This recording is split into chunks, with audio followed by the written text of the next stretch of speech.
தேடி படிக்கிறப்ப தான் பெரியாரோட பெருமை பெரியாரை பற்றி நமக்கு புரியுது. இப்போவுமே எங்கள் அப்பாக்கிட்ட போகிறப்ப கேட்டேன் நான், இது இப்போ பராசக்தி படம் வேறு பார்த்தோம், நீங்களாம் அப்போ அந்த ஹிந்தி போராட்டப்போ என்ன பண்ணீங்க அப்படின்ட்டு அவர் சொல்கிறாரு, நான் அப்போல்லாம் என்னென்ன அப்போ தான் கிராமத்துலேருந்து இதுக்கு போனேன், காலேஜுக்கு போனேன். அவர் அப்பா டெக்னிக்கலாக போனேன், டிப்ளமோ பாட்டு. அப்படிங்கிறப்ப அங்கே போய் அங்கே நமக்கு இங்கெல்லாம் போராட்டம் பண்ணிட்டு இருப்பாங்க, போலீஸ் எதாவது அடித்து உடைச்சா நாங்கள் ஹாஸ்டலில் போய் ஒழிஞ்சு போவோம். அவ்வளோ அளவுக்கு தான் அவங்களுடைய தமிழ் உணர்வோ இல்லை அவ்வளோதான் அவங்களோட புரிதல், அவங்களோட அது. ஸோ அப்படி தான் இருந்திருக்கிறாங்க. அப்படிங்கிறப்ப இந்த இந்திய எதிர்ப்பு இதெல்லாம் நம்ம பெரியார் இதெல்லாம் ஒரு நமக்கு சரியான ஒரு புரிதல் இல்லாத ஒரு காலம். இன்னமுமே வந்து பெரியாரை வந்து அவர் நல்லவரா கெட்டவரா அப்படிங்கிற ஒரு இதில் தான் வந்து அவரை வந்து இந்த சமூகம் பெரும்பான்மை பார்க்குற பார்வையாக இருக்குது. அதுவும் இந்த இப்போ இருக்கிற காலகட்டத்தில் இந்த புத்தகம் பெரியாரை பற்றி வந்தது வந்து ரொம்ப ரொம்ப பொருத்தமானதாக நினைக்கிறேன்.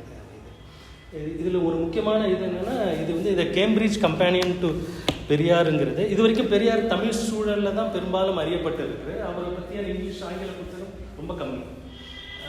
அது வந்து இப்போ வந்து இந்த கேம்பிரிட்ஜ் யூனிவர்சிட்டியே வந்து அவங்க வந்து இது பண்ணியிருக்கிறாங்க, பப்ளிஷ் பண்ணியிருக்கிறாங்க.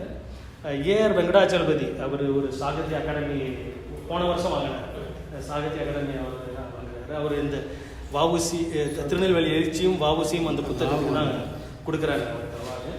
அவர் ஒரு நல்ல ஒரு வரலாற்று ஒரு திராவிட இயக்க வரலாற்று பின்னணி கொண்டவர் அவர். அப்புறம் கார்த்திக் ராமன் சொல்லிட்டு அவரும் ஒரு பேராசிரியர், அவர் ஒரு பெங்களூரில் ஒரு கல்லூரியில் பேராசிரியராக இருக்கார், உதவி பேராசிரியராக இருக்கார். இவங்க 2 பேரும் சேர்ந்து ஒரு 13 கட்டுரைகள் பெரியாரை பற்றி தொகுத்திருக்கிறாங்க முக்கியமாக. ஸோ பெரியார் எதை பற்றி பேசுகிறாங்கன்னா, பெரியாரோட எந்தெந்த ஈவெண்ட்ஸ்லாம் பெரியாரை வந்து அவர் பெரியார் ஆகிறதுக்கான காரணம் இல்லை அது ஒன்று. அப்புறம் பெரியாரோட அரசியல் அதில் அப்புறம் பெரியார் மதம் சாதி குறித்து அவரோட பார்வை, அந்த இதோட தேசியம் குறித்த பார்வை அது. அப்புறம் பெரியார் பெண்கள் கலாச்சாரத்தை பற்றி பண்பாடு பற்றி பெரியாரோட புரிதல். அப்புறம் பெரியார் லேபர் இதை பொறுத்து இதுமாரி ஒரு 5 டிஃப்ரெண்ட் தொகுப்புகள் மொத்தம் ஒரு 13 கட்டுரை எழுதியிருக்கிறார். அது 13 கட்டுரையில் ஏஆர் வெங்கடாச்சலபதியும் எழுதியிருக்கிறாரு, இந்த கார்த்திக் ராம் ஓனலர்னு எழுதியிருக்காங்க, அப்புறம் திருநீலகண்டன் சொல்லிட்டு எழுதியிருக்கிறாங்க. இதுமாரி ஒவ்வொரு இதுலேயும் பெரிய அவங்க ஸ்காலர், இவங்கெல்லாம் ஒரு பெரிய ஸ்காலர் திருநீலகண்டன். அப்புறம் இவங்க விலாசினி ரமணி சொல்லிட்டு பெண்கள் இது தார்ஷின்னு சொல்லிட்டு அவங்களோட கட்டுரைகள் இருக்குது. அப்புறம் சுந்தர் காளியோட அவங்களோட கட்டுரை இருக்குது. ஸோ இந்த மாதிரி ஒரு 13 முக்கியமான ஆர்டிக்கல் பெரியாருடைய அவருடைய பார்வை, வெவ்வேறு வகையான அவரோட பார்வையை வந்து இதில் வந்து இது பண்ணியிருக்கேன். ஸோ இந்த 13 கட்டுரையில் நான் எல்லாத்தையும் சொல்ல போகிறதில்ல, ஒரு முக்கியமாக குறிப்பிட்ட ஒரு கட்டுரைகளை மட்டும் சொல்கிறேன். அதில் முதல் இது வந்து பல அதிகமாக எழுதிய பெரியார் அண்ட் வைக்கம் சத்தியகிரகான்னு சொல்லுவார். வைக்கம் சத்தியகிரகாவில் பெரியாரோட பங்கை பற்றி இவர் எழுதுறார். கேரளா தெரியும், கேரளா வந்து கேரளாவில் உள்ள சாதி இருக்க வந்து மற்ற மாநிலத்தை விட அந்த 1920 ரொம்ப மோசமாக இருக்குது.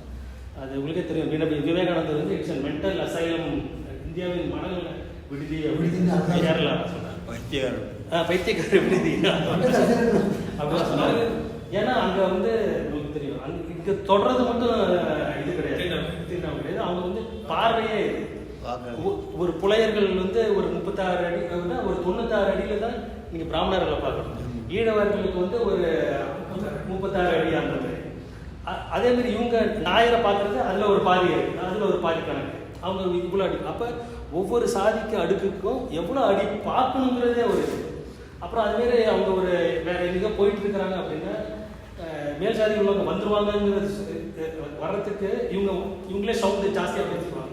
அப்போனா என்ன அர்த்தம்னா, நாங்கள் வர்றோம், நீங்கள் ஒதுக்கிட்டீங்க அப்படிங்கிறது. அது ஒரு கிட்டத்தட்ட சாதி இறுக்கத்தில் ஒரு பயங்கரமான ஒரு சமூகம் வந்து கேரளா சமூகம். அதில் அந்த இடத்துல வந்து வைக்கம்ங்கிற ஊரில் கோயில் நுழைவு போராட்டம், அது ஆலய நுழைவு போராட்டம்னுவாங்க. அது வந்து ஆக்சுவலாக அது எப்படி தொடங்குதுன்னா, ஆலயத்துக்கு போகிறதுக்கு உள்ள ஒரு தெருவுக்கு ஆன போராட்டமாக தான் அது வந்து ஆரம்பிக்குது அந்த இதில். அதில் முக்கியமாக மாதவன் டிகே மாதவன்கிறவர் தான் வந்து அதில் இருக்கிறாரு. அவர் இந்த நாராயணகுருவோட இதில் தொடர்பில் அவங்களோட அமைப்பில் இருந்து வந்தவர்.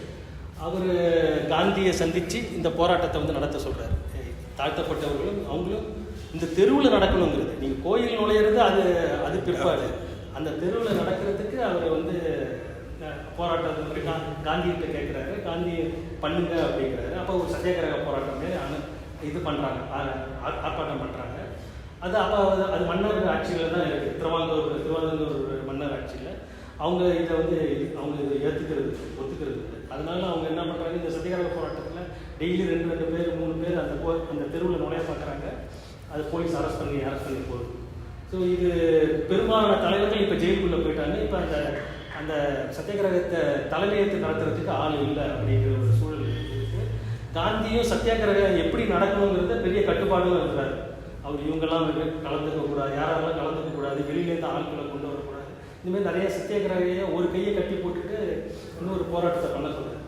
இப்போ இந்த மாதிரி சூழலை யார் வந்து தலைமையாக்கிறது, யார் எப்படி இது முன்னெடுத்து போகிறதுங்கிறது தெரியாமல் இருக்கிறப்ப தான் அப்போ அந்த போராட்ட குழுவினர்கள் வந்து பெரியாரை வந்து நம்ம கூப்பிடுறாங்க.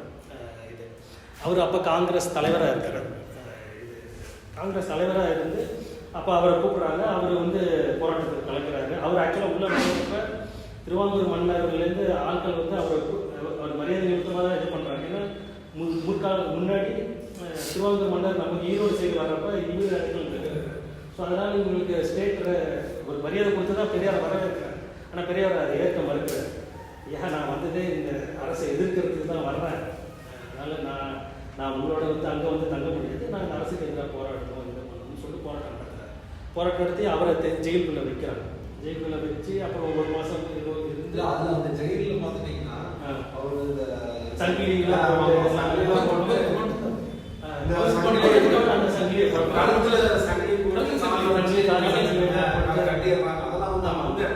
அவங்க மலையாளிஸ் வந்து எழுதியிருக்காங்க ஒரு புக்கு, அவர் எழுதுறதுல இதை பதிவு பண்றாரு. இவர் சொல்லல அந்த மாதிரி தான் பண்ணிட்டு கடுநாள் தண்டனை எடுத்துட்டு அப்புறம் 1 மாதம் கழிச்சு அவங்க சொல்றாங்க, நீ மரியாதை போய் ஊருக்கு இங்கே வராதீங்க அப்படின்னு சொல்லி வான் பண்றாங்க. அவர் ஊருக்கு போகாமல் திருப்பி இங்கே உட்காந்துட்டு திருப்பி திருப்பி இது பண்றாரு. திருப்பி அந்த போராட்டம் அந்த போராட்டத்தில் அவர் சிறைக்கு போனதுக்கு அப்புறம் மனைவியும் கலந்துக்கிறாங்க.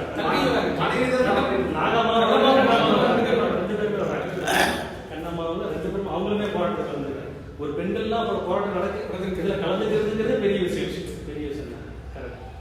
ஸோ அந்த மாதிரி அவர் வந்து போராட்டம் இது பண்ணி 2வது முறை போராட்டம் பண்ணி ஜெயிலில் அடைச்சிருக்கிறப்ப தான் அந்த மன்னர் வந்து இறந்து போறாரு. இவரை சாகடிக்கிறது தான் யாகம் பண்றாங்க. பெரியார் யாகம் பண்றாங்க. யாகம்லாம் பண்றாங்க.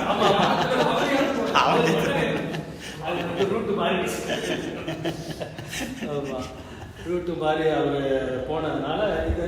ஸோ அப்புறமா வந்து அடுத்த மன்னர் வந்து அது லேடி தான் வராங்க நினைக்கிறாங்க. ராணி இது பண்ணினா அதனால ரிலீஸ் பண்ணி இதை பண்ணி அதை ஒத்துக்கிறாங்க. அப்படியே ஒத்துக்கிறாங்க. ஆனால் இது வந்து அப்புறமா அப்போ ஒரு அந்த மாதம் நவம்பர்லேயே ஒரு வெற்றி விழா கொண்டாடுறாங்க.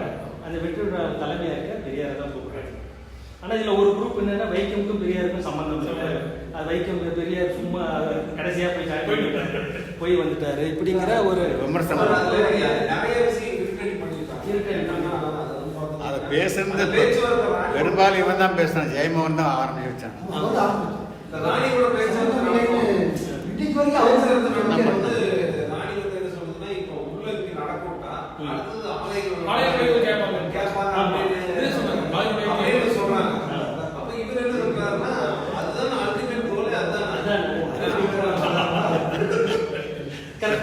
ஆனால் அதே 10 வருஷம் கழிச்சு தான் நடக்குது. ஆலயம் நுழையறதுக்கான அனுமதி வந்து அது 10 வருஷம் கழிச்சு நடக்குது.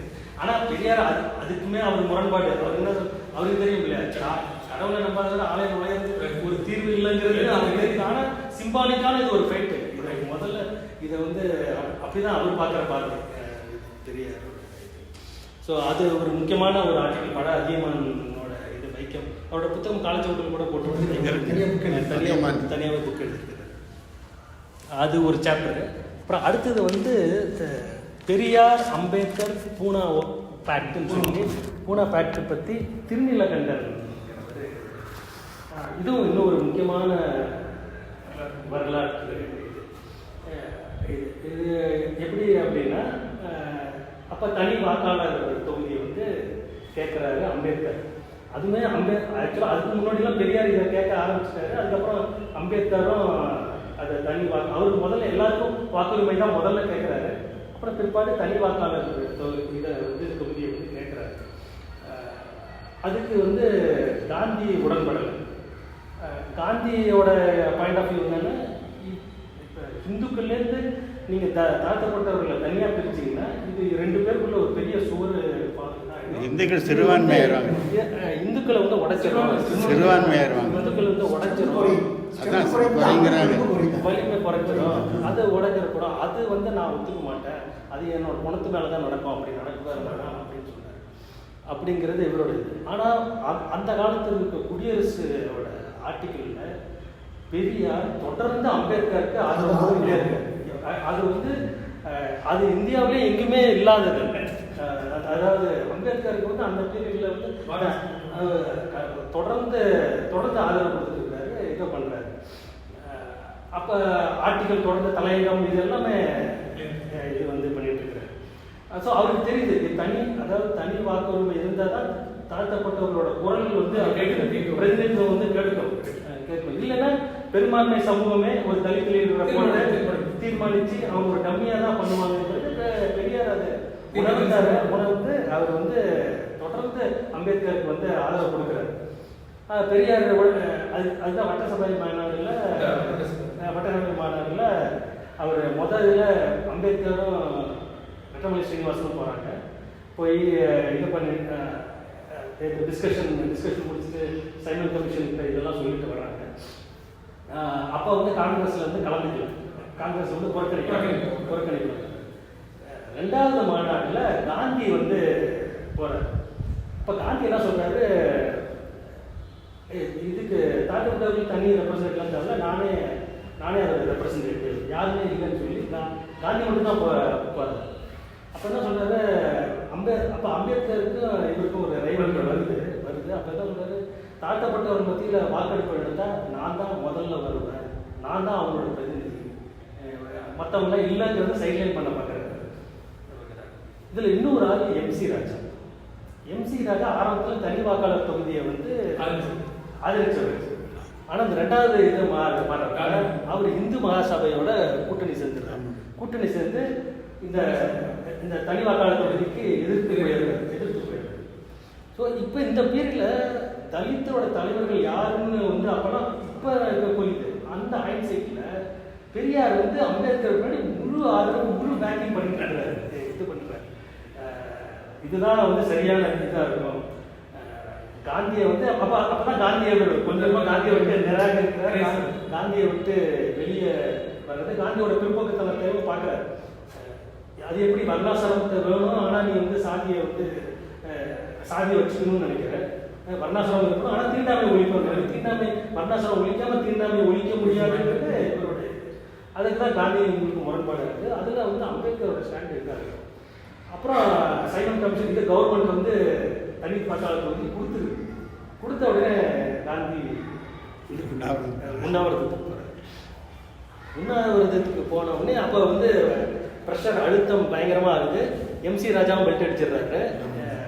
ஏன்னா இவங்க இந்து மகாசபை தான் அது கொம்பு சுவி விடுறது அம்பேத்கர் எகேன்ஸ்டா. எம்சி ராஜாவை நிறுத்துறது, எம்சி ராஜாவை கவுண்டராக வைக்கிறதுக்கு அவங்க தான் வந்து அதை இதை பண்ணுறாங்க. அப்போ எம்சி ராஜா வந்து எங்களுக்கு தனி வாக்காளர் தொகுதி வேணாங்கிறாரு, இவர் வந்து வேணுங்கிறாரு. ஆனால் இவர் வந்து ஃபாஸ்ட் சாமாரி உண்ணாவிரதம் போயிடுறாரு. அதுதான் பெரியார் கேட்குறாரு, ஏன் சாமாரி உண்ணாவிரதம் இதுக்கு போகுது, ஆலய நுழையத்துக்கு போ, இவங்களுக்கு தாழ்த்தப்பட்டவங்களுக்கு உரிமை அதுக்கெல்லாம் உரிமை கொண்டாடாமல் இதை நீ இருக்கிறீங்க வந்து ஃபாஸ்ட்டாக கொடுத்து போய் இது பகல் வேஷம் ரெட்ட வேஷம் சொல்லி கடுமையாக காந்திக்கு அகேன்ஸ்டாக விமர்சனம் பண்ணுறாரு. அப்போ விமர்சனம் பண்ணுறப்ப அப்போ அம்பேத்கருக்கு தெரியும், அம்பேத்கருக்கு பயங்கர அழுத்தம் வருது. நாளைக்கு காந்தி இதானா இவர் மேலே வந்தால் இது எல்லாம் பழி எல்லாமே இவர் மேலேயும் இவங்களை சார்ந்த தாழ்த்தப்பட்ட மேலேயும் வந்துருங்கிற அந்த அழுத்தத்தில் இதுங்கிறாரு. ஆனால் பெரியார் தொடர்ந்து தலைமை சொல்றாரு, பல கோடி தாழ்த்தப்பட்டவரோட வாழ்க்கை முக்கியமா, ஒரு ஆளோட வாழ்க்கை அப்படியே சொல்லிட்டாரு. அவர் சொல்றாரு. ஸோ அதை வந்து அவரை பொறுத்த வரைக்கும் காந்தி செய்கிறது ஒரு பெரிய வரலாற்று பிழை. இன்னைக்கு அது அந்த காலகட்டத்தில் அது ஒரு முக்கியமான ஒரு அதிகாரம், ஒரு இது கிடைச்சிருக்கும், தாழ்த்தப்பட்ட ஒரு இது கிடைச்சிருந்திருக்கும் அது அன்னைக்கு. ஆனால் ஏன்னா அன்னைக்கு முஸ்லீம்களுக்கு கொடுக்கப்பட்டது, எல்லாருக்கும் கொடுக்கப்பட்டது. அப்புறம் ஆனால் இவங்களுக்கு வந்து கொடுக்கல அப்படிங்கிறது பெரியார் அதை வந்து ஏற்றுக்கல. இன்ஃபேக்ட் அம்பேத்கர் ஒத்துக்கிட்ட பிறப்பையும் வந்து அம்பேத்கர் மேலே விமர்சனம் வைக்கிறாரு. பெரியாரை பொறுத்த வரைக்கும் அம்பேத்கரை பெரியார் இல்லை, தான் இட்ட கொள்கைக்கு இந்த கொள்கைக்கு யாரா இருந்தாலும் அவர் வந்து அம்பேத்கரும் விமர்சனம் வைக்கப்பட்டார். அதை என்ன பண்றாங்க, இப்ப இருக்கிற இவர் இவங்க 2 பேர் இவங்க சண்டை அதை ரொம்ப குறும்பப்படுத்த பார்க்கறாங்க. பட் அவர் எதுக்காக பார்த்தா அவர் எப்படி சப்போர்ட் பண்ணாங்க. அவர் வந்து பெரிய வந்து விமர்சனம் வச்சது அவர் நான் வந்து ஒரு பணைய நீதி மாதிரி மாத்திட்டாங்க வழி கஸ்தூரியாவை கேட்குறாங்க, மடிப்பேச கேட்குறாங்க, அவங்க காந்தி காப்பாறதுக்கு அவங்க கஸ்தூரிபாவை கேட்குறாங்க. அப்புறமாடி அவங்க வந்து கஸ்தூரி இப்போ பையன் அம்பேத்கரோட பேசுகிறாங்க. டோட்டலாக வந்து அம்பேத்கருக்கு பெரிய அழுத்தம், அவரால் ஒன்றும் பண்ண முடியும். சரி, அப்புறம் இன்னொன்றுங்க, அந்த இது வந்துச்சுன்னா எத்தனை தாழ்த்தப்பட்டவர் சாவாங்கன்னு தெரியாது. மிகப்பெரிய அளவில் தாழ்த்தப்பட்டவர்கள் இருக்கிற பெரிய சண்டை வந்துச்சுன்னா இங்கே எவ்வளோ பேர் சாவாங்க. அதெல்லாமே பெரிய பிரச்சனை தான், பெரிய பிரச்சனை. அதனால பின்வாங்க. யாரு பெரியார் விமர்சனம் தான் அவர் வந்து ஏற்றுக்கிட்டாரு. தப்பு பண்ணிங்க இல்லை, அம்பேத்கர் அது தெரியுது. அது நமக்கு வந்து இதை வந்து ஒரு ப்ரெஷரில் தான் நம்ம பண்ணியிருக்கோங்கிறது அது அம்பேத்கர் ஒத்துக்கிறாரு. கொஞ்சம்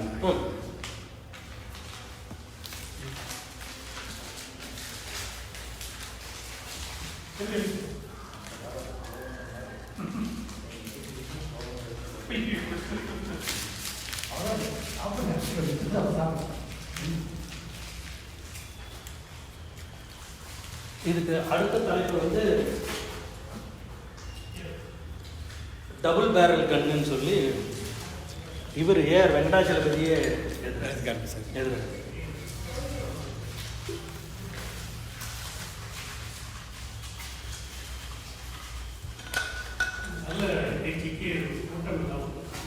அதுதான் நான் நினச்சேன். சப்ஜெக்ட் நல்ல சப்ஜெக்ட் கூட்டம் சொன்ன இல்லை, பரவாயில்ல, நம்ம பேசலாம். இது வந்து இரட்டை குழல் துப்பாக்கி. இது எப்பன்னா திமுக பிரியுது இல்லையா, பிரிஞ்ச டைமில் அண்ணாதுரை வந்து சொல்கிற ஸ்டேட்மெண்ட் இது.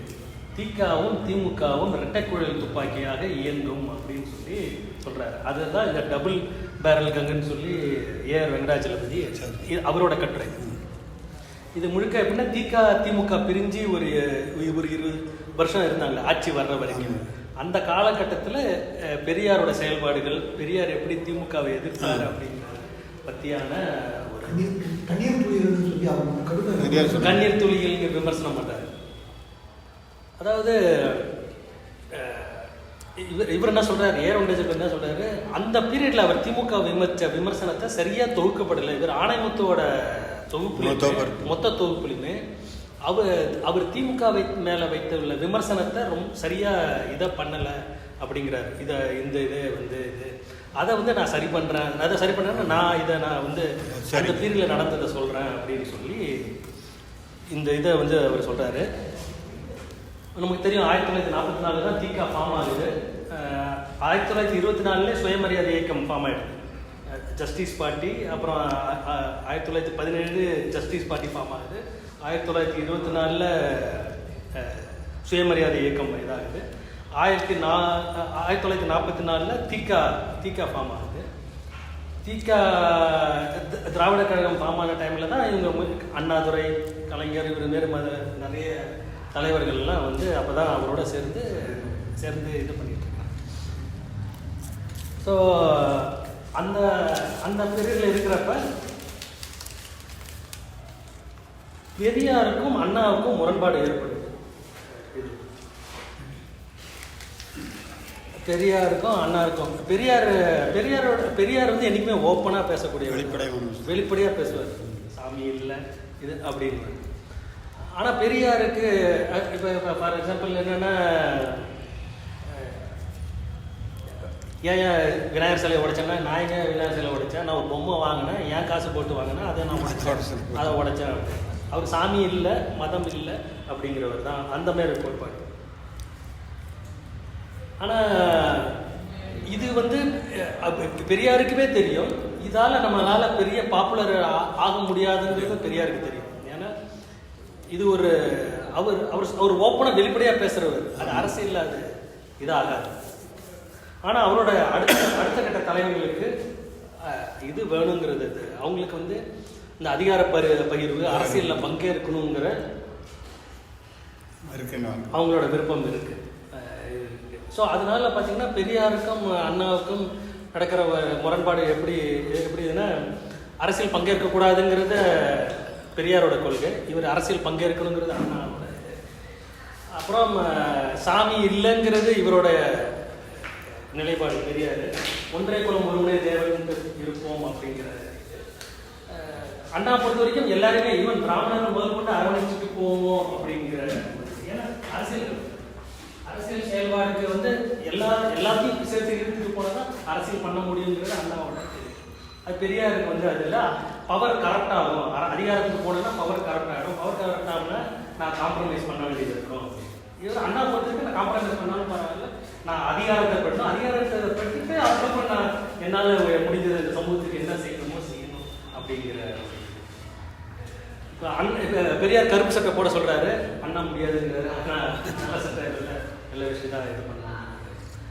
அந்த மாதிரி இவங்களுக்குள்ள ஒரு இது முரண்பாடுகள் வந்து சுதந்திர நாளை வந்து துக்க நாளாக அனுபவிக்கணும்னு பெரியார் சொல்கிறாரு. இவர் அண்ணா அண்ணா அண்ணா இருக்கிறது. ஸோ இந்த முரண்பாடுகள் எல்லாம் இதாக இருக்கிற டைமில் தான் வந்து மணியம்மை வந்து அவங்க ஒரு செக்ரட்டரியாக வந்து இவருக்கு வந்து சேர்றாங்க, பெரியார் கூட வந்து சேர்றாங்க. பெரியார் கூட வந்து சேர்ந்து இருக்கிறப்ப இந்த பெரியாருக்கு வந்து ஏர் வெங்கடாச்சலம் சொல்கிறது வந்து அவருடைய அடுத்த லீடர்ஸ்னால நம்பிக்கை இல்லை பெரியாருக்கு. அப்போ இந்த கட்சி எப்படி நடத்துறது, கூட இருந்து ஈவிகே சம்பத்தே கோச்சு வெளியே போயிட்டாங்க. அந்த பார்ட்டி ரொம்ப நம்பிக்கை வச்சு அவருடைய உறவுக்காரங்க வெளியே போன பார்ட்டி காப்பாற்று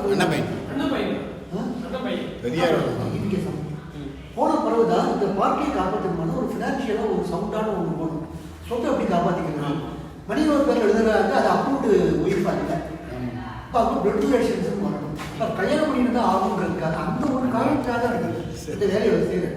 பல மாசமா ராஜாஜியோட கலந்து பேசுறாரு. அவர் ராஜாஜி ஆதரிக்கிறார், கல்யாணம் பண்ணிக்கணும் வேண்டாம், ஏதோ ஒரு நடக்குது. ஆமாம் நடக்குது. ஆனால் பெரியார் வந்து அதான் யார் மேலே நம்பிக்கை இல்லாதனால அவரோட இது வந்து மணியம்மை நான் கல்யாணம் பண்ணிக்க போகிறேன் அப்படிங்கிற.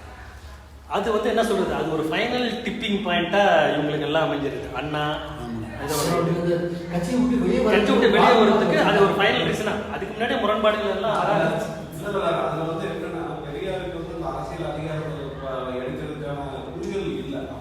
இல்லை புரிதல் அவருக்கு நல்லா இருந்தது. அவருடைய இது என்னன்னா, அவருக்கு என்னன்னா நான் இப்போ அவரால் அரசியலில் வந்து பண்ண முடியாதுன்னா அவர் என்ன சொல்றாரு, ஒரு ஆம்பளை இருக்கிறான், அவன் ஒரு 10 பேர் வச்சிருக்கான் அப்படின்னா ஒரு பொண்ணு, அப்போ நீ பொண்டாட்டி நீ ஏன் சும்மா இருக்க, நீ இன்னும் ஒரு 10 பேர் வச்சுக்கோ. அவரோட ஸ்டேட்மெண்ட்லாம் இருக்குதான். விநாயகர் சிலையை உடைக்கணும், பாப்பான வந்து பாம்பை கண்டா யார் முதல்ல முடிக்கல, இதெல்லாம் ஓப்பனாக இப்படி அப்பட்டமாக பேசக்கூடியது. இது கண்டிப்பாக வெகுமக்கள் கிட்ட இது வந்து இதான் அரசியல் அதிகாரம் இருக்கு இல்லைங்களா, அந்த அரசியல் அதிகாரத்தை இப்போ ஆர்எஸ்எஸ் காரங்க பண்ணலாம். அதிகாரம் வேண்டாம், நம்ம பிஜேபிக்கு ஒரு பார்ட்டி உருவாக்கி பண்றாங்கல்ல, இவருக்கு வந்து 40லயே வெள்ளக்காரன் கூப்பிட்டு நீங்க முதலமைச்சர் ஆயிடுது அப்படின்னு அவர் 2 தடவை அவருக்கு முதலமைச்சர் பதவி கொடுக்கப்பட்டது. அதை வேணாம் இவர் பண்ண வேண்டாம். இதே திமுக பேனர்லயே வச்சுட்டு திமுக ஒரு பேனர் உருவாக்கி நீ வந்து ஆட்சி அதிகாரத்தை கண்ட்ரோலுக்குள்ள அப்படியே கொண்டு வந்து அவரோட நோக்கம் பெரியார் அப்படி சொல்லிக்க முடியாது.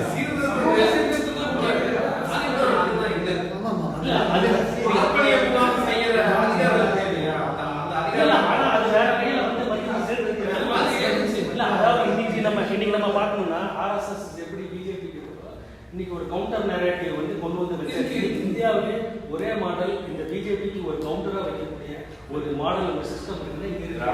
ஏன்னா 1967 இது வரைக்கும் ஒரு நேஷனல் பார்ட்டி கூட உள்ள நுழைய முடியாது. அது அது வந்து அது